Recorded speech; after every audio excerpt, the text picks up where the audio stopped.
St Mary's began life in probably around 1160 when they built a small church with a big tower, and we've still got the tower that the Normans built. It's the lower two levels of the present tower that anybody can see from outside, and then a tiny little church going westward from it. After that, let's say in the 14th century, sometime in the 14th century, a much bigger stone church was built, and you can still see some of the walls inside the church of that original building. By about 1820, they realised that the church wasn't quite big enough, wasn't quite the style of the age. There are some fairly prominent Protestants worshipping in the church, and among them particularly James Watt, who was a Scots Presbyterian, who did not like all of the ornate design within the church. So in the 1820s they thought about changing the church. They didn't enlarge it very much at that stage, but they completely changed the appearance of the interior of the church. It was very Georgian, it was very light and high and slender, pillars and all sorts of things.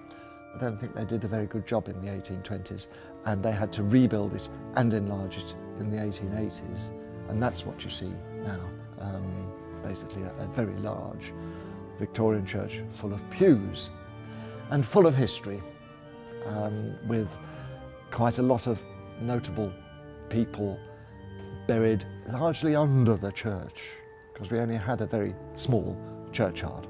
We have Matthew Bolton, we have James Watt, we have William Murdoch, all very much involved with the Industrial Revolution, and then we have quite a lot of other people, and they have statues or memorials around the church. Part of the reason that I wanted to come to Handsworth was because of the atmosphere of faith within the community. In some ways, people thought I was mad to come to Handsworth. In other ways, I was thinking, well, actually, I'd rather be like it is in Smethwick, where you've got people who pray, people who actually talk to God and believe in God, whatever their faith. Getting to know the people there, working with a new head teacher there, and the pupils there, and the staff there. And that really was a way of getting to understand even more the local community. But then, there were things like parent and toddler groups. We introduced a children's area into the church, which is a sign that families with young children are welcome. That was very good, how that began to grow. Part of the ministry here has been 19 and a half years, feels a bit like 19 and a half months. It has gone so quickly. People, a couple of years ago, at the Christmas morning service, there were only 40 people in the congregation, and amongst them there were 17 different nationalities. So different heritages, different traditions, all sorts of things, you're caught up with. That also plays a part really in the number of weddings that we have to do and the people that you meet. I've had to conduct weddings here for people who couldn't even speak English, some of them. It's quite extraordinary. Ethiopians marrying Eritreans, Vietnamese marrying British, all sorts of things. So it's kept me fresh and alert during all those years. And it's just wonderful being able to mix with people within the community, usually people of other faiths, but people who were interested, wanted to know what it was all about, and then you go from there and you get to know a little bit about them, and they invite you to things and so on.